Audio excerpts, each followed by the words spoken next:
All right.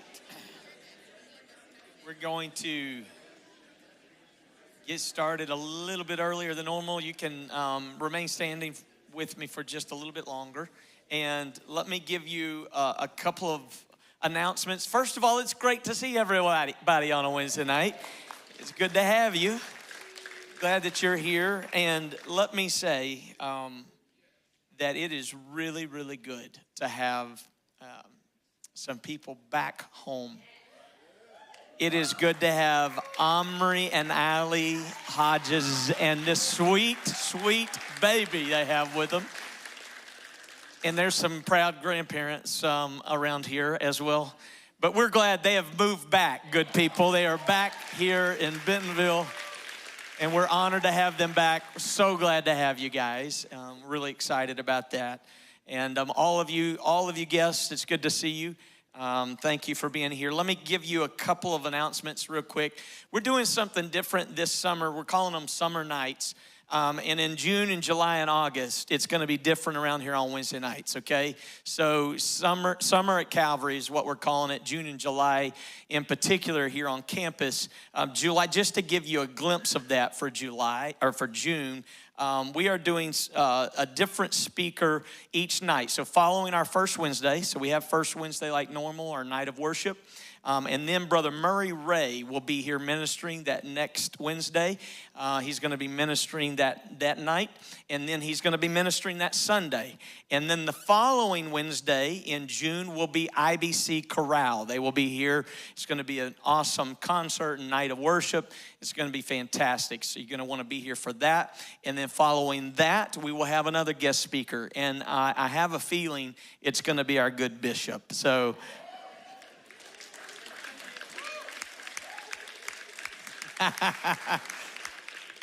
he just found that out, but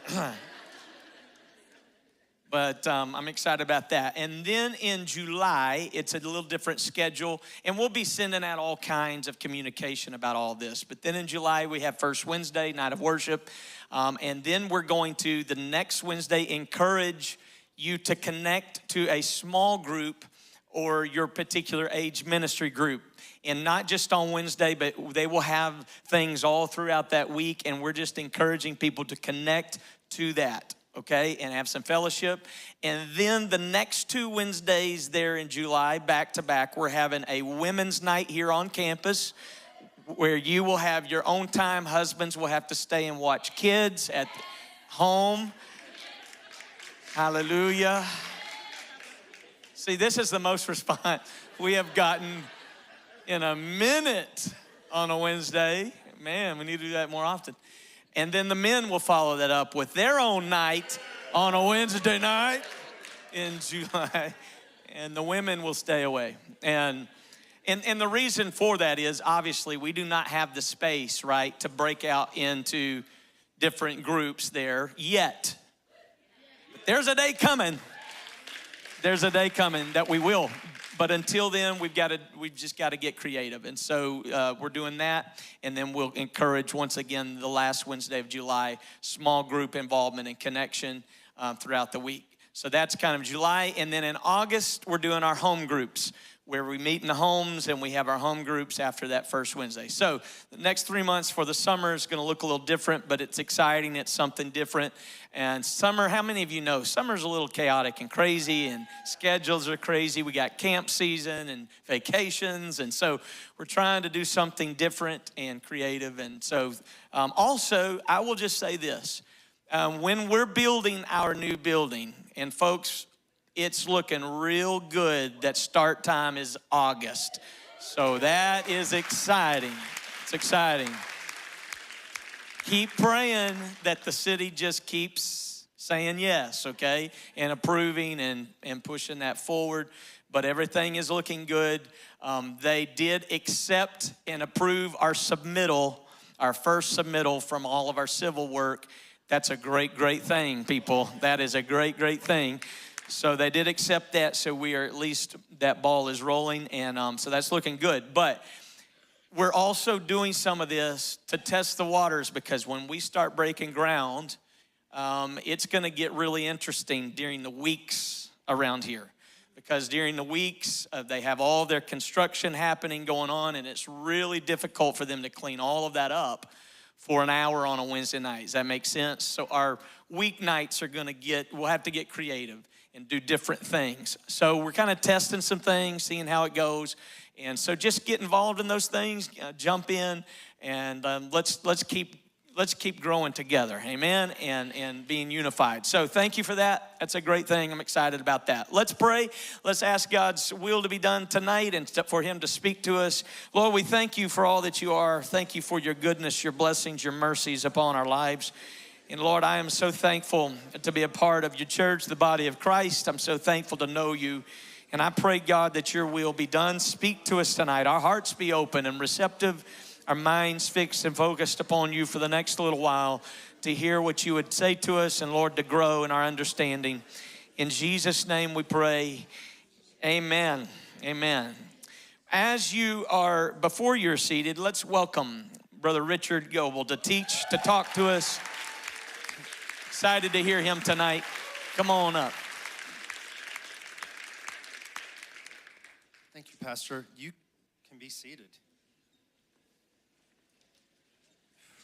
Considering the topic tonight, it feels ironic that I'm bringing up like all the extra devices and whatnot. Okay. Good evening, scholars.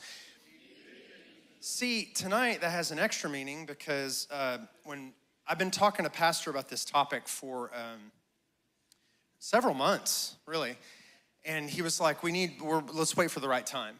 And tonight's the right time. A little bit of a sort of a setup here. This is not a typical lesson. This is not even really a spiritual lesson of any kind. This is what we would call like a practical lesson. In fact, I gave this lesson for the first time at the Arkansas Governor School program this last summer. So what you're going to get from me is the same thing all those nerdy, about to go to college kids got. So don't worry, it's going to be relatively painless. On that subject, there's an author that I follow by the name of Jonathan Haidt. He was writing a book called The Anxious Generation. I was anxious, maybe eager is more descriptive, to read it. I did read it. I was like, I got to start telling my students about this. I got to start making this a thing. Then our governor made it a thing. So our governor of Arkansas, Sarah Huckabee Sanders, right, was so moved by the book that she not only called a special thing with the legislature and they started talking about it, and I'm so sorry if this next year your kids aren't allowed to have a cell phone at school. That's the reason why. You can basically blame this book. Right. And so, where was it going? Anyway, so she's excited about it, bought a copy for everybody in the state legislature and for every governor in the country. Just send it to everybody, like make sure it's. So we're gonna find out what all the hubbub's about tonight, okay? So I'm gonna be controlling this myself, so let's see if this works. Okay, good. This is basically me digesting the book for you, okay? I read the book, so you don't have to. I still recommend you could read the book, it's useful, but in the next 40 minutes or so, I'm gonna give you the fly overview. That doesn't mean we're not gonna go into detail, but I don't have too many pages. I think we're gonna be on time. So the book is The Anxious Generation by Jonathan Haidt. And Haidt is gonna claim in this book that between the years 2010 and 2015, the social lives of American teenagers moved largely onto smartphones and into social media platforms, online video games, and other internet-based activities. He calls it the great rewiring of childhood. And he claims, and I'm saying claim because I'm not gonna say he's absolutely correct here. I'm just telling you what he said. He claims that this is the single largest reason for the significant increase that we've seen in adolescent mental illness that began in the early 2010s. That's his claim. Additionally, he's gonna add that two trends have led to children that were born after 1995 being, quote, the anxious generation. And those two trends are being overprotected in the real world and underprotected in the virtual world. So the idea is as long as my kid is safe inside my house, everything's good. but they're on the iPad, they're on the phone, they're on the whatever, and maybe they're not as safe as we think. So, some terminology we're gonna use tonight. Real world social interactions means embodied, right? Like in our bodies. What a weird thought, socializing inside our body. Synchronous communication is important. Face-to-face communication involves a lot of subtle cues, facial expressions, quizzical looks sometimes. Some of you are giving me one right now. And then direct one-to-one communication. There is a high bar for entry and exit in direct real-world interactions. It's not easy to get in and out of a conversation in the real world. It's very easy in the virtual world. It's disembodied, it's asynchronous, it's indirect, low bar for entry. It doesn't take any effort to get in the comment section. You know what I mean? Or to post a thumbs up somebody's status. It's really easy. Now, a claim of this magnitude, Jonathan Haidt's claim, should give us some pause before we run headlong into believing it. If you've known me for any amount of time, I'm always expressing caution for just believing the new thing, right? Most of the things that are worth believing have been around for thousands of years, okay? So we're not gonna run headlong into this. And just because it might confirm some feelings we already have, doesn't mean that it isn't well supported, which brings me to our big caveat. Now, caveat is a Latin word that means caution, okay? Our caveat is we should show humility towards all things, but especially towards research, especially on subjects that are hard to show causation. Studying human behavior scientifically is very complicated, and we very rarely have clear-cut answers, right? So we're gonna be humble about this. We're gonna be transparent about intentions. I do not have any desire to patronize you or to moralize you or to finger wag at you about this stuff, okay? So let's get into it. The first section of his book is called The Surge of Suffering. And the big question in front of us is, why did the rates of mental illness increase so dramatically between 2010 and 2015 among Generation Z and some millennials, while older generations were unaffected? I mean, you've surely noticed that older generations spend plenty of time on their devices, right? And we all do. We're gonna quickly look at some data, and I'm gonna be able to speed through this quite a bit since it's kind of straightforward. So here we go. A lot of graphs tonight.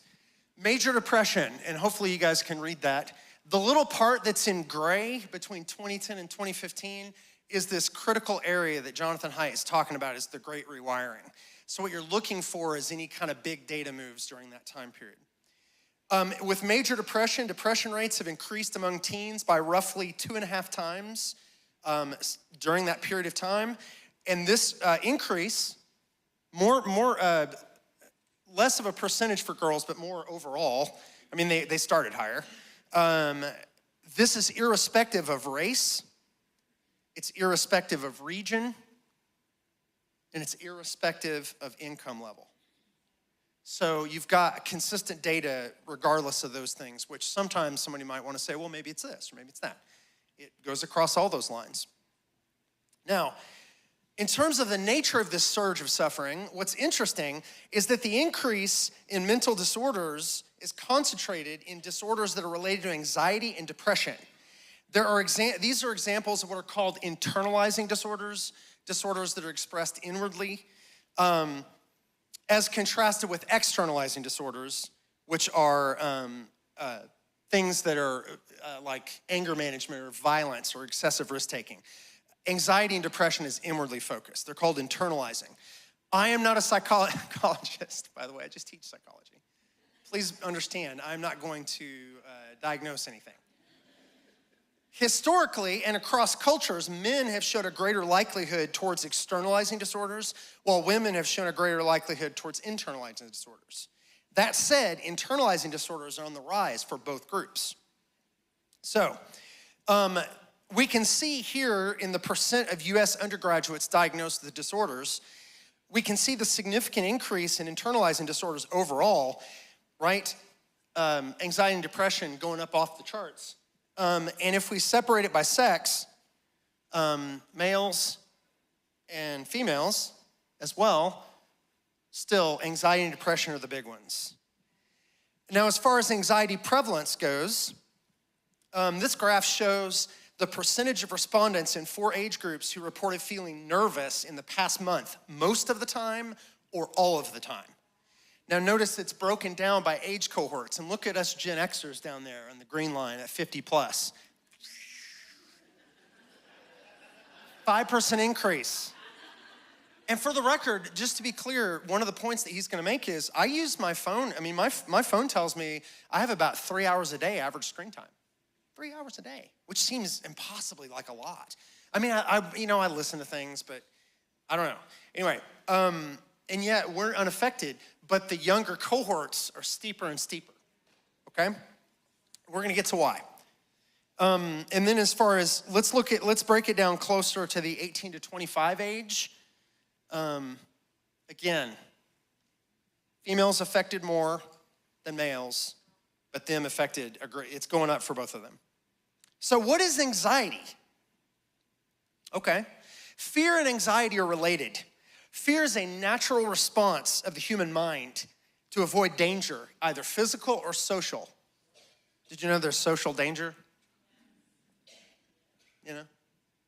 Like I'm in social danger right now. Technically, if I mess this up, I won't live it down, It's social danger. You can think of it as an alarm bell to aid us in avoiding danger. Fear activates what's called the body's rapid response system. But when the dangerous event is over, the fear subsides. With anxiety, the negative feelings are induced by a perceived threat. Now, being alert to danger is generally a good thing. Hypervigilance is not good for us to be in a constant state of distress. That's not good. That is, the evolutionists would say that's maladaptive. I would just say it's bad for you. But the rates of anxiety and depression are rising, but might we not just think that this is due to a higher willingness to self-report? We are living in a time where it's okay to talk about your mental health, right? That wasn't the case when I was young. So maybe that's where a lot of this is coming from. Is this in fact a real problem? Well, we can look at some statistics related to self-harm and suicide to get some perspective. And we're doing this, caveat, this is serious stuff, this is a serious subject. But this is the kind of thing that would rise. This data is important because it goes beyond people self-reporting. This is like actually tangibly measurable data. So, emergency room visits for people ages 10 to 14 for non-fatal self-harm in the years in view. Girls have a 311% increase since 2010, boys at 171%. That's ages 10 to 14. I will possibly call them tweenagers for the rest of this presentation. For the 15 to 19 group, older adolescents, the pattern's still present. It is measurably smaller than the tweenager group. If we break it down by sex, females, right? And the age cohorts for females. All right. Okay, take note of how steep the younger age group is. Steep, very steep. All of this information leads us to ask, suicide rates from 10 to 14. So suicide rates from 10 to 14, it's shocking. Now, when you guys see the big steep drop off at the edge of the graph, that doesn't mean it's plummeting at the end. That's an oddity in the way the graph is demonstrated. All of this information leads us to ask, what changed for young teenagers, particularly girls, in the early 2010s that could cause something this big? Now, let's take a moment here and reflect. The claim isn't that none of the increase in anxiety and depression is due to increased willingness to self-report, which is good, but this pairing of self-reported suffering and behavioral change suggests that something big changed in the lives of adolescents in the early 2010s. So let's talk about Generation Z and smartphones. Here are various technologies that were adopted at various times over the last century, and their rate of adoption, very steep curves, and then they kind of plateau out as everybody has them. And you can kind of see the gray bar of the great rewiring there. Notice, we don't see a spike with radio or color TV or personal computers or the internet, right? We don't see a spike in anxiety and depression, but we do see it with the smartphone and especially with social media, okay? So what are the issues with the smartphone? I mean, why would it matter? Well, the smartphone has constant access, which makes it unique to other ways that we've done things with our technology. It's like it's always with you. Like it's like constantly there. It causes divided attention nearly continually.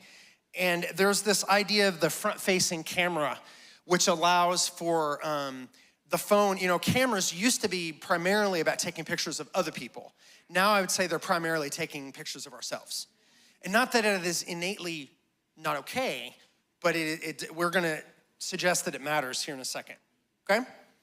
So what that does is it leads to kind of a selfie culture, unrealistic expectations of the self, endless comparisons between yourself and other people. I know for a fact, I take, 20 photos of myself before I find the one that I wanna submit to the thing, and I'm probably not the worst one at that. Probably some of us do it hundreds of times, you know, so that there's something going on there too. So is it only in the United States? No. Now this graph is a little tricky, but the red lines are females, the blue lines are males. There's the middle blue line that's for males and females. Females are generally higher than the males across the board, and that's global. That's 17 countries. It's global. It's not just a US problem. So, what do children need to do in childhood? So this is where we're gonna pivot, and we're gonna talk about we see the data, we see that there's a problem. So like, what might be the problem? What might be the issue, okay? Humans are unique in that our best survival characteristic is our ability to learn from each other and to share knowledge. Childhood for humans is long. We have a long childhood compared to other animals. And it's an extended period of time where we spend time learning about how to do a bunch of things, right? So let's look at some motivations that children have to learn. Think of these as built-in natural motivations that result in a child acquiring skills that they need to thrive. This is how it should be, all right? And the first one is what's called free play, okay? Kids want to play. They want to. They start by clumsily like moving around until they figure out how to, walk. Then they move on to more advanced, games, and then it's like predator-prey games. I don't know if any of you do this with your children. Maybe I'm the only weirdo, but I chased them around threatening to eat them. Like I would basically be like, hang on a second. And I'd start like going down the hallway. They're 3, they scream and they run. They do this with each other. They would jump out from behind things at me. It's kind of normal. Or hide and seek, tag. As they get older, here's where it might get controversial, but try to stay with me, okay? As they get older, they'll engage in verbal play. Some of it kind of negative, gossip. That's a kind of like learning what the rules are of how we talk to people and about them. Teasing each other, joking. We know we all have friends that are very dear to us who we probably have a teasing relationship with. And it's kind of okay, right? That's a game that we play. And this gives children, as they grow up in this natural state, an advanced course in nuance and in nonverbal cues and an instantaneous relationship repair if we went too far. Oop, I actually hurt your feelings with that one. Okay, let me just fix that. Ultimately, this leads to what are called social skills that drive everything from friendship to self-governance. Okay, so from the very personal to the very, national. Why is free play important? Peter Gray, developmental psychologist from Boston College, says, quote, play requires suppression of the drive to dominate and enables the formation of long-lasting cooperative bonding. Do you want to play with a person that dumps the table upside down when they lose? You can't dominate. People will stop wanting to play with you. So when you're playing with people, you learn, I gotta do what they want to do once in a while. I can't just be a huge narcissist or whatever. I gotta learn to be like a decent person. By the way, children are narcissists. That's how they are. And I'm not just saying, well, it's true, I've observed it. It's biblical, really. And it's also, psychological science supports it. A young child doesn't really understand your feelings. They learn it. They learn it. We teach it to them directly, but they also learn it with their peers. Okay. A free play is an activity chosen by participants, directed by participants for its own sake, not for any other outcome other than fun. Now, contrast this with a more phone or social media-based childhood might look like. Young people, these teenagers, become their own brand managers. That makes me sad. I don't know if I'm wrong to think that, but it makes me sad to imagine if I was doing that at that age, being my own brand manager. Like, how's this gonna play online? I'm trying to do this fun thing, but I need to get some pictures of it real quick. Right? They become brand managers. They're very keenly aware of the social consequences of the photos, of the videos, of comments that are made.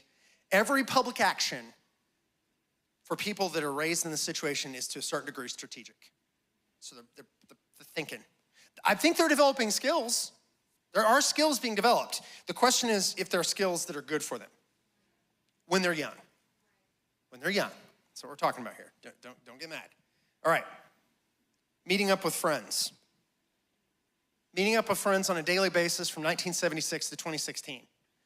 It was already dropping off, but it went real steep during the Great Rewiring. One of the things we're trying to point out with this is that it's not COVID that did this. This was already in the works before COVID happened. I'm certainly COVID made it worse, right? But here we are. Unstructured time with friends plummeted in the exact year as the adolescents moved from basic phones to smartphones. This is what Haidt calls the Great Rewiring. So, why does this matter? Social learning. We're gonna do a little psychology. Put simply, social learning, this is all a psych moment, by the way. Isn't that fun for me? Man, sometimes I just get to do like a little psych moment. It's like the whole thing. I love it. Thank you, Pastor. Social learning is the observed reality of children copying the behaviors of others. There are two psych concepts that are of particular note here, conformist bias and prestige bias. Now, anytime you see the word bias, you should say the phrase, the tendency to. Bias means the tendency to conform or seek prestige. For conformist bias, it's pretty obvious that copying people is generally a safe strategy. When in Rome, right? Or as I tell my students, if you're walking down a hallway and all of a sudden a crowd of people come running around the corner in front of you, looking scared and running the opposite direction, what do? You just run with them immediately. There's no question. You just know, conforming to what other people do, it's a safe strategy. In the real world, this gets a little complicated, but stay with me. It can take days or even weeks to get a good sense of the common behaviors of a group. You join a new group, new friends, new church, new job. It takes a few weeks to kind of get the lay of the land. That's normal. But on a social media platform, a child can scroll through 1,000 data points in an hour. And each data point has numeric evidence of its success or failure in terms of the likes. So it's like amplified. It's like you're moving real fast. Now hear me on this. This makes social media platforms the most efficient conformity engines ever invented for making everybody do the same thing, okay, or similar things.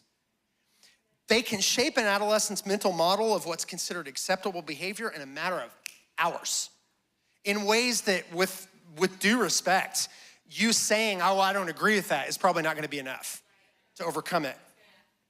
The other bias that's at work is what's called prestige bias. And here again, the strategy is pretty clear. Detect prestige in my environment, who are the prestigious people, and then copy them. That's our bias. In the old days, this prestige may have been in the form of someone who being a particularly good hunter or a warrior, a storyteller, right? The rabbi or the teacher or the bard or the jester, whoever it is in your society that you think is impressive.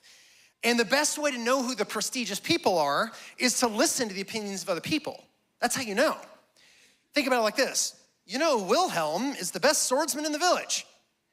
Yes, good to know. I will go seek him out since I also want to be a great warrior.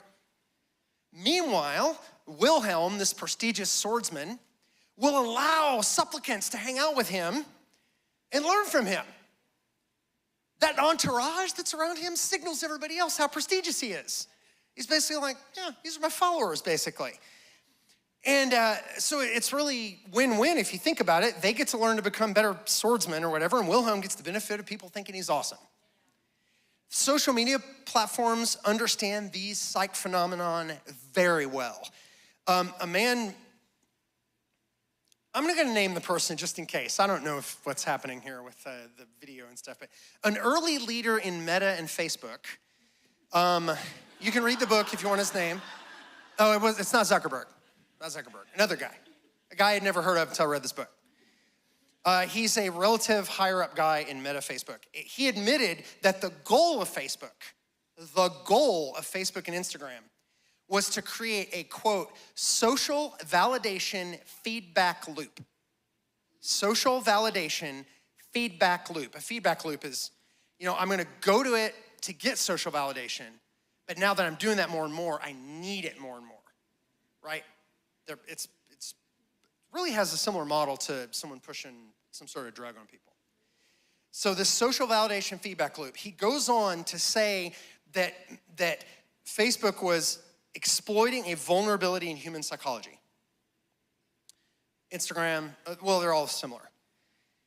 Now, in recent history, excellence, prestige bias, excellence is no longer a requirement for prestige.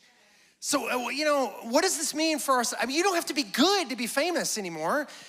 We used to talk 100 years ago when Hollywood first started, doing its thing. They came up with the term being famous for being famous. Oh, they had no idea. At least those people could act. Now it's just like, hey, here's a film of me chewing something. Prestige is gone. We don't need it. What does this mean? What does this mean for our society if the social prestige mechanism has, in a sense, been hacked by social media? Instead of pursuing reasonable role models from their communities, adolescents are more likely to conform themselves to people whose excellence is not even applicable to their lives. They think it's applicable because that's the people they see being excellent. And the only reason they know they're excellent is because they have all the likes. It's like a big circular train to nowhere. It's like a downward spiral, a snake eating its tail, whatever metaphor suits your fancy. One more important point about social learning. Research has suggested that the sensitive period for cultural learning, sensitive period where you learn at the best and where you're still young enough to be kind of dynamic and fluid, is from the ages of 9 to 14. Okay, that's a really important, and that's the age we're gonna focus on. I'm gonna kind of gloss this a little bit. I'll just skip that. So self-described, hang on. Basically, we wanna be in discover mode, not in defend mode. That's it. I just compressed about that much text into that term. So self-described disabilities among US college freshmen, right? Self-reported psych disorders are on the rise, and we can see the time frame that they took off in. Now, let me introduce you to this concept called antifragility. Kids are anti-fragile. Everybody say anti-fragile? Antifragility refers to the idea that without challenge, an organism may fail to thrive. Okay, let me help you. Something that's fragile must be protected. I put wine glass. I mean, I don't know. It's an obvious thing that's easy to break. If you drop a wine glass, it's gonna shatter. Okay, that's fragile. If you drop a sippy cup that your child used for several years, it's just gonna bounce, and it's fine. It is resilient. But kids are not fragile and they're not resilient. They're anti-fragile. It's much more complicated. They need to be challenged or they'll get weak. It's the challenge that makes them strong, okay? So a good example of this would be our own immune system, right? If you overprotect it, right? Like theoretically, if you lived inside a bubble and you never got a cold and you never got the sniffles and you never got the whatever, then at some point when you came out of the bubble, you would get everything and probably die. right? That's our immune system. It's anti-fragile. It needs to be kind of like shocked a little bit. So our psychological immune system, we could kind of say is similar. The ability for children to handle, to process, to get past their frustrations, teasing, exclusion, perceived injustices, and conflicts without succumbing to hours or even days of turmoil. Kids are not psychologically resilient, they're anti-fragile. They need their environment to push back against them. And I'll go even further. Children need to engage in play that is risky in order to stay in discover mode. Consider this device. If you're laughing, you've ridden one of these. Yeah, the merry-go-round. Woo! Think about how thrilling and spilling it was. You know, and like, I remember the G-forces, and you're just like, oh man. Now consider this playground.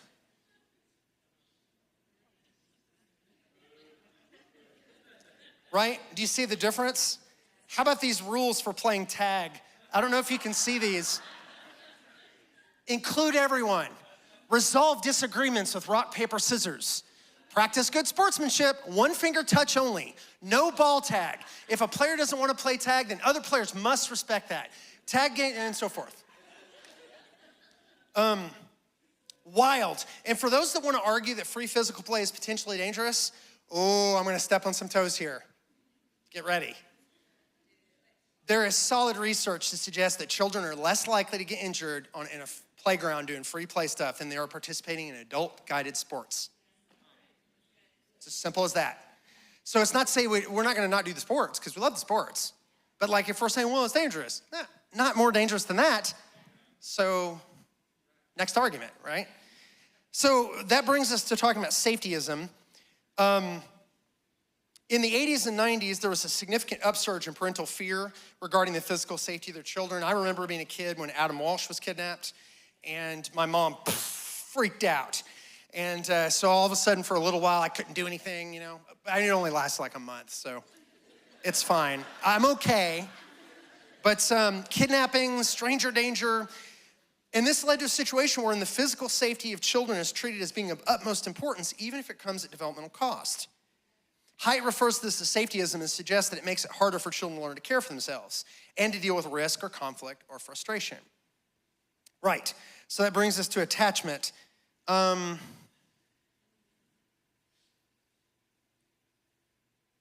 Attachment. I'm sorry, let me give you the short version. Before we were overly concerned with safety, children would explore and then return to their home base only if they felt threatened, thereby developing an increasing sense of competence and security over time. You would go further and further away from your house. You would stay away for longer and longer. You would circle back around. It starts with infants. They're like, you gotta hold me. And then they're like, oh, I'm just gonna toddle away for a bit. Oh, I'm coming right back. And then they go further, further. They stay longer and longer. That's normal, secure attachment. That's how it's supposed to work, right? Safety-ism keeps the kids at home, on home base, and it robs them of the opportunity to grow. On that subject, puberty is a sensitive period. Because again, we're talking about the teenagers, right? Primarily. This is a time of high neuroplasticity, which is when the brain does a lot of its changing and pruning and rewiring in early adolescence. And it's changing itself in response to its experiences. What experiences are you having? That's how the brain wires itself. I tell my students all the time, your brain will get good at whatever it does. The more you do something, the better it gets at it, including doing nothing, including not studying for my tests, including feeling anxious, believe it or not. So we should be very concerned about the kinds of experiences we're accumulating during this sensitive period. So we'll get to what Haidt calls the 4 harms of social media and smartphones. And we'll kind of run through them. The 4 harms. Sorry, I got ahead of myself. No, I didn't. The key elements that make modern social media different from earlier iterations is the like button and the algorithmically generated feeds. This is an important change from earlier incarnations of social media. Does anyone remember MySpace? So much fun. Oh my goodness, choosing my top 8 friends, sending a message. You know, sorry, you're number 9 now. MySpace was really like the digital equivalent of decorating your locker when you were in junior high school. You put up your favorite band on the thing and a picture of your whoever, and it was like, that was different though. That was a simpler time. The early days of MySpace and Facebook facilitated social networking. They actually did. They facilitated social networking, but lacked the necessary components to replace social interaction. The new social media can become a social sphere unto itself in a very real way, more important than actual face-to-face in-person interaction because of its endurance, right? Also opportunity cost, skip that. All right, so let's look at daily time with friends again, just to remind you what we're missing out on. Average time spent in person with friends. So this is the first harm of a phone-based childhood, social deprivation. You guys remember COVID and the era of social distancing, yeah? Well, Generation Z already on its way, right, before the pandemic arrived. The arrival of smartphone and social media began to drive down the amount of time people spent in person with their friends. What's more, even when meeting in person, the quality of the interactions are likely less. Consider, you've experienced this. You're talking to someone and then your phone buzzes in your pocket. So you dutifully pull out your phone and start pecking at the screen. This is so common that we don't even tell the other person to stop talking. We don't even usually say, hang on a second. We just do it. Now, here's the deal. We know logically, I know if you do this to me, that you're not actually saying, Richard, you're unimportant, and it's kind of a terrible person. I wish you would go away or whatever. You're not saying that. I don't consciously think that. But implicitly, I'm feeling it. And it's sending a message to me that says, whatever we're doing is less important than what might be happening in this virtual world that I'm occupying. Right. It has an effect on social interactions. It has an effect in the educational environment as well. A lot of Gen Z students are reporting feeling like disconnected from their classmates in college. When I went to college, and trust me, not all of it was good. All right, I wish I'd been living for God in college, okay? But I'm gonna tell you, the one thing that I did is I met a lot of friends, right? There was a lot of like interactions with people that I still value. But like more and more people are reporting feeling isolated. The place where I tended to meet friends was on the first day of class when we were waiting for the professor to show up, and we would strike up a conversation. We would strike up a conversation because the discomfort of sitting there in silence kind of compelled us to. But now when you walk into a classroom on the first day, they're not talking to each other. They're on their phone because it's safer to be on their phone than to risk maybe the person not laughing at your joke or whatever it is. And I've seen this in my own classes, and one Gen Zer from Canada reports, Gen Z is an incredibly isolated group. We tend to have shallow friendships and superfluous romantic relationships that are mediated by social media. There's hardly any sense of community on campus. Oftentimes I'll arrive early to a lecture to a room full of 30+ students sitting together in complete silence, absorbed in their phones, afraid to speak or be heard by their peers. This leads to further isolation and weakening of self-identity, which I have experienced firsthand, not me, the person quoting. I have seen it, I have not experienced it. So harm number one, social deprivation. Harm number two, sleep deprivation. Consider this graph. The number of adolescents who are sleep deprived is increasing. Now, some data on this. The Adolescent Brain Cognitive Development Study scanned more than 11,000 9 to 10-year-olds in an MRI in 2016. So cool. 11,000 people, such a big study. For those of us that are into science, nerdy stuff, this is amazing. And then it's longitudinal, so they're gonna follow them over time. Same 11,000 people, right? And they've been following them through puberty and adolescence. Now, this large data set has already sparked hundreds of academic papers on any number of subjects.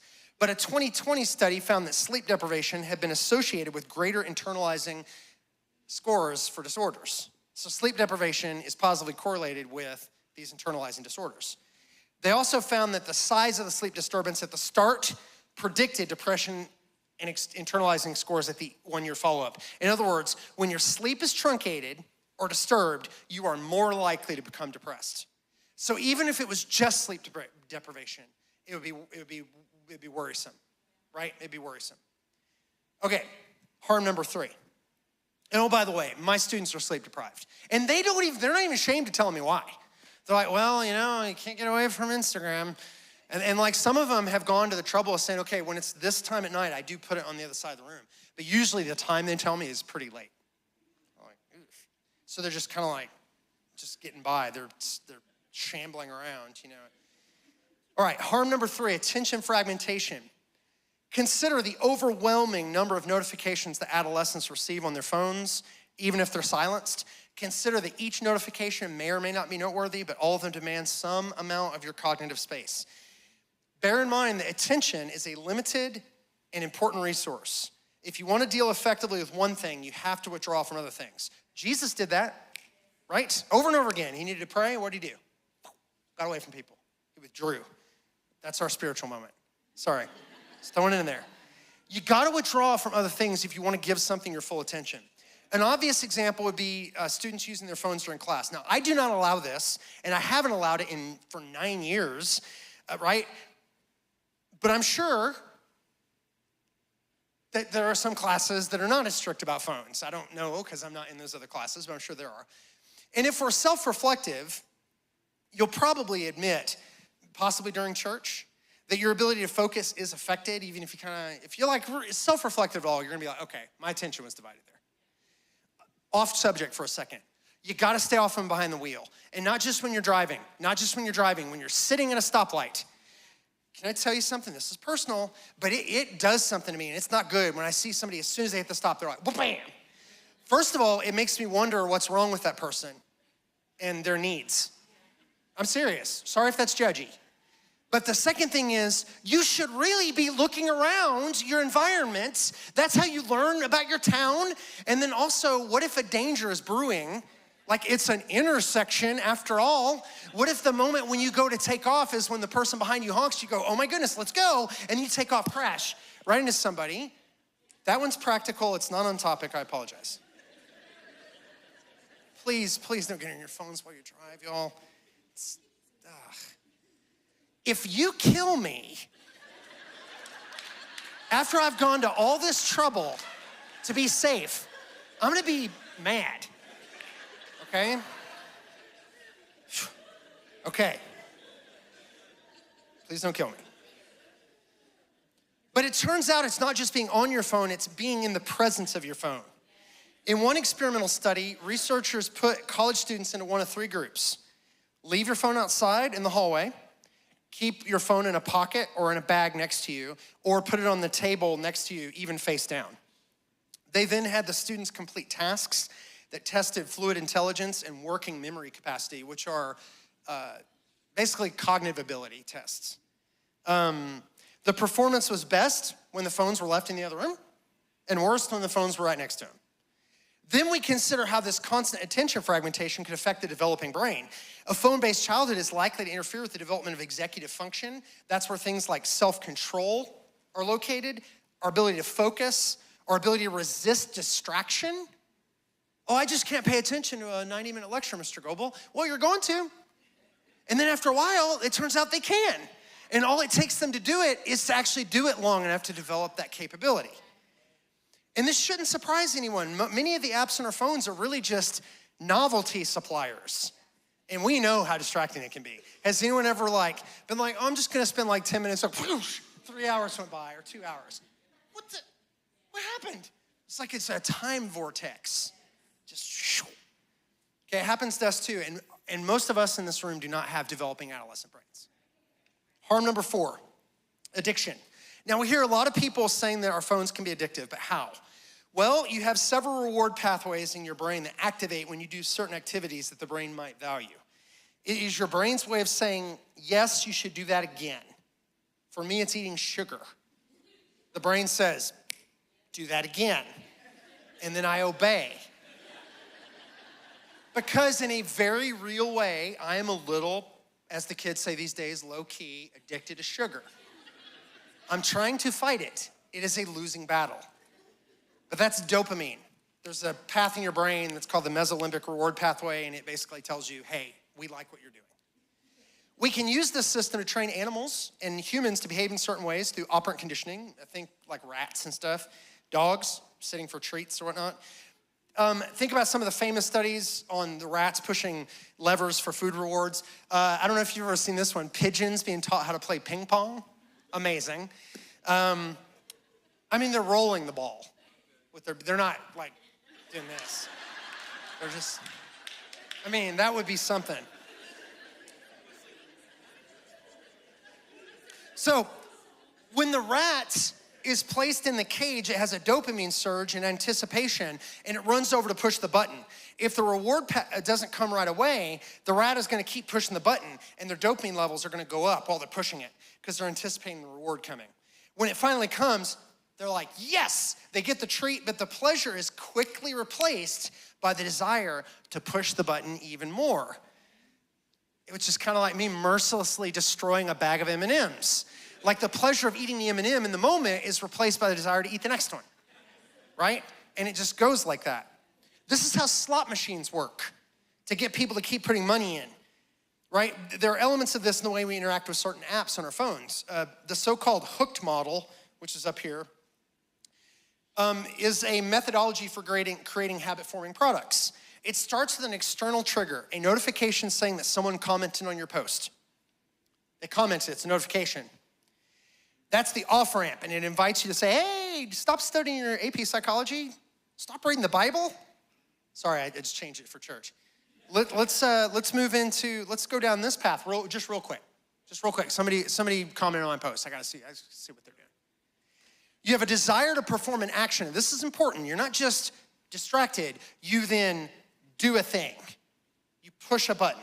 That is a behavior that is now connected to a trigger. So trigger behavior. Then you're sometimes rewarded. Ooh, that's a nice comment, or that's whatever. Dopamine happens. And that's how rats are trained. But humans have a fourth element that the rats don't have. We have what's called investment. You have put part of yourself into that app, personalized it, posted photos of yourself, added your own comments. And with that in mind, the trigger for the next round of behavior, you ready for this? Doesn't have to be external. It can come from within you, possibly while sleeping, right? That next round of behavior is, you might be reading a difficult passage in a book and your brain starts looking for an off-ramp because it's hard. And so it's like, I need an off-ramp because this is hard, King James Version, right? And I'm looking for an off-ramp, and then I go, hey, I wonder if someone commented on my post. And then I drive myself right off. And I don't even need an external trigger anymore. Remember this, while the brain craves novelty, it craves things that are novel, it also craves ease. So what it wants more than anything is novelty that's easy, right? It gets good at whatever you make it do, so it's not a surprise that if you train it to mindlessly scroll social media apps, it will prefer to do that, especially when other things get difficult. Prayer, again, reading the Bible, paying attention during a somewhat overlong Wednesday night lesson, right? So, a whistleblower who works for Meta, Instagram and Facebook, revealed some of the behind-the-scenes strategies and how to take advantage of the adolescent psychology to increase product use. This is a picture they took of their screen. In a section titled Teen Fundamentals, Meta trains their developers to understand the neuroscience of gradual brain maturation and how to exploit it. Here's the quote. Quote, the teenage brain is about 80% mature. The remaining 20% rests in the frontal cortex. At this time, teens rely heavily on their temporal lobes, where emotion, memory, and learning and the reward system reign supreme. Here is the slide depicting loop they're striving for in their teenage users. In the book Dopamine Nation, Anna Lemke writes, the smartphone is the modern-day hypodermic needle, delivering digital dopamine 24/7 for a wired generation. I don't think this metaphor is too much of a strain. It's not a one-to-one comparison with being addicted to an opiate, but there's a similarity. Nor is it a step too far to compare apps like TikTok and Instagram to trying to push addictive behavior. When children were handed smartphones en masse in the early 2010s, we gave these companies, remember when we used to get freaked out about things? Like, oh no, someone might see a thing on this show or whatever. Oh sure, enjoy this app. Just go to YouTube or whatever. They're using these variable ratio reinforcements to train children as if they were rats during their most sensitive years of brain development. Now, for the sake of time, I'm gonna skip the part where we talk about why does it affect girls more than boys. Please just believe me, it does. Short version goes like this. Females care more about what other people think of them than males do, generally. They're more socially wired. They are more likely to be worried about social assaults, things like that. There's like, if a guy's getting a fight, it's usually like punches, you know, and girls, it's more like invisible knives in the back, if I can be blunt. And so this whole situation with Instagram, posting a picture of yourself and then nobody likes it, boom, goes your self-esteem. And self-esteem, where self-esteem goes, so goes depression. Self-esteem and depression are tightly correlated. We don't know which causes which, but they do go together. So you can kind of imagine a teenager, someone who's 12 or 13, posts a picture of themselves and is wondering why nobody likes it. And you go from there. That's the short version. So let me go through this. Why does it harm girls more than boys? Data that I'm skipping. Basically, girls are relatively more vulnerable for these reasons. Fair enough? Okay. Thank you for letting me save time. I'd asked Pastor about this. And he did say, if you want to, because we're at 8 o'clock, so we'll do this. I'm gonna give you about 2 quick minutes of what we can do, generally. And then if you want to, we can do a Q&A. It's up to you. You don't have to stay for that, but we can do a little Q&A. If you want to ask me questions, I don't know if I have answers. So what can we do? Short version is this. Height suggests that governments could raise the age of internet adulthood to 16, facilitate age verification. That's tricky for those of you that are privacy-oriented, but if you're really privacy-oriented and you're carrying a smartphone, just saying. Encourage phone-free schools, which is happening. I mean, it's actually the law now. So that's what governments could do. What schools can do, and which we are doing, phone-free schools, height suggests more recesses in the younger age, give the kids more time to play. They're not gonna get behind. They're getting behind now with less time to play. Literacy rates are dropping. They're not going up, right? They're going down. And so what, we're gonna try to get our literacy rates back up, less time playing, you know, it's like, we play, I mean, my recess when I was in elementary school, it's like 2 hours a day. It was amazing, right? I feel like my education was great. Fewer rules, by the way. It's okay to get a little hurt. What can parents do? Generally speaking, you want more and better real world experiences. He's not gonna claim that the phone or the iPad or a DVD or movie or something like that is necessarily bad. It's just that there are higher quality versions of them. So you want more real world, less, but still better experiences in the virtual world. So like zooming. Zooming.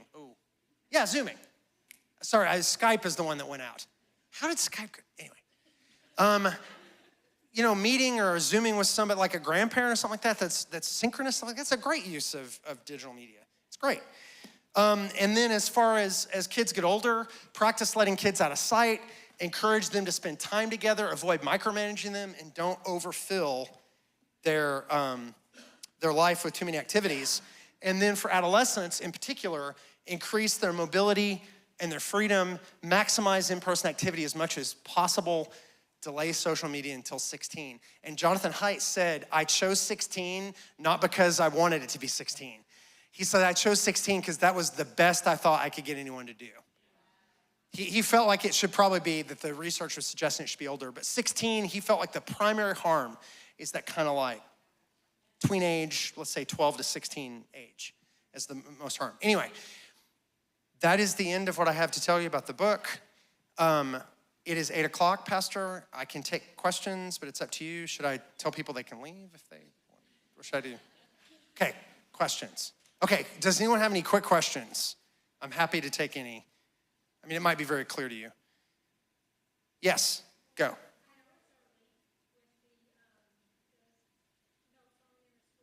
Yeah.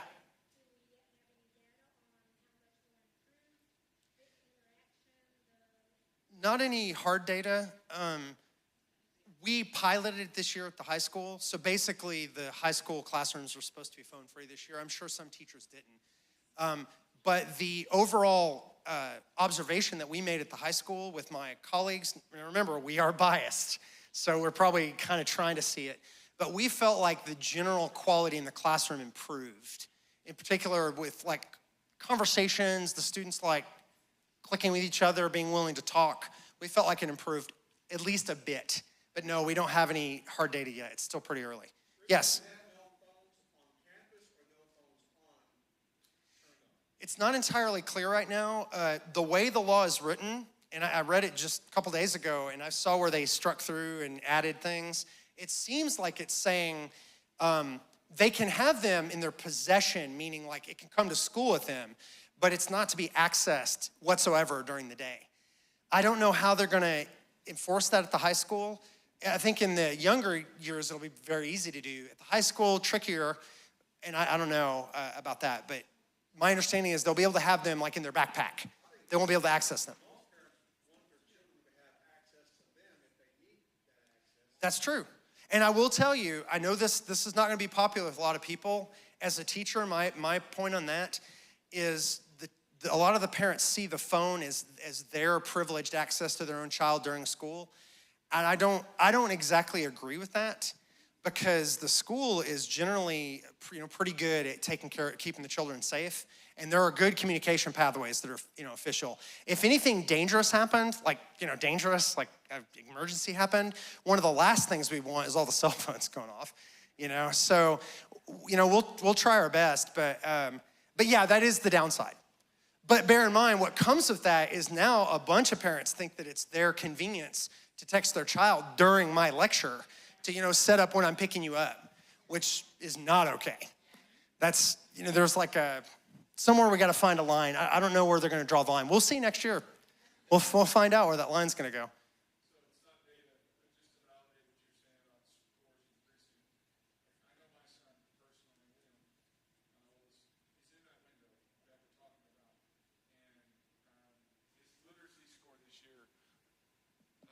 His literacy score this year went up by 99% from where he was. So he's not in the 99th percentile, but as far as increase, he was in the 99th percentile for increase. Just 1 year of taking away a laptop. Does he read for fun? He does some. Okay. He does more now. We got him out of the graphic novels, and now he's into like chapter books and things of that nature. And we had to get creative with what he was going to read, to substitute that. But in 1 year, 99% increase is amazing. Thank you. I think when we think about how important Scripture is and reading Scripture as our practice, I think we would all agree that literacy is important. So, and that starts with kids. A lot of it's just them reading because they want to. And why would you want to read if you could get dopamine in a very easier way? It's economics. I mean, I've seen it in my own life. I used to read more than I do now. I used to read a lot more than I do now. And I still like to read. Yes.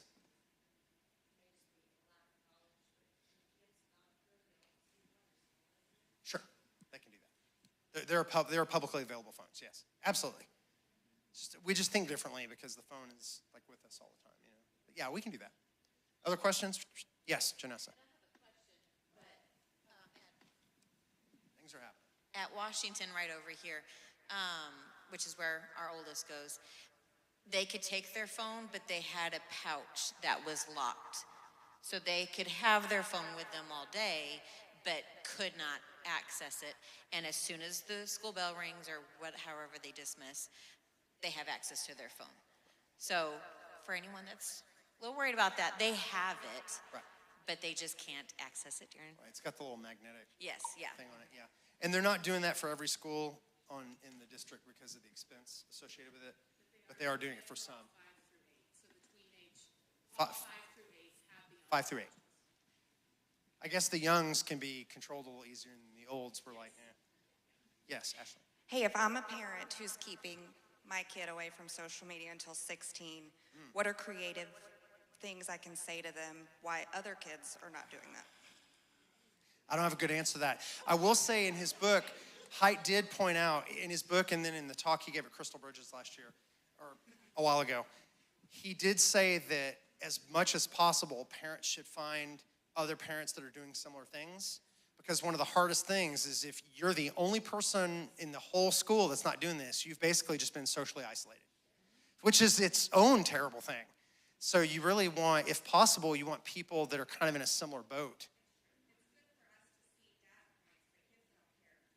No, they don't care about the data. But the kids are also at an age where they all think that they're the only one doing whatever it is that they're doing. Right. So when you find other parents who are doing the same thing that you're doing, choosing not to let them have social media until 16, then those kids will see, oh, I'm not the only one. Here's this whole group of kids that are doing it. I know for my part, and I'm not saying, I don't know if this is good advice because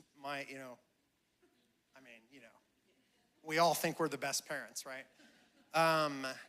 But for me, my approach would be transparency. Now, I mean, I wouldn't get out charts and data necessarily, but getting the kids involved in the discussion about the reason why. I mean, it's the best, I don't know how to word it, but that's what I would do, is something transparent. But again, not an expert at all. Yes?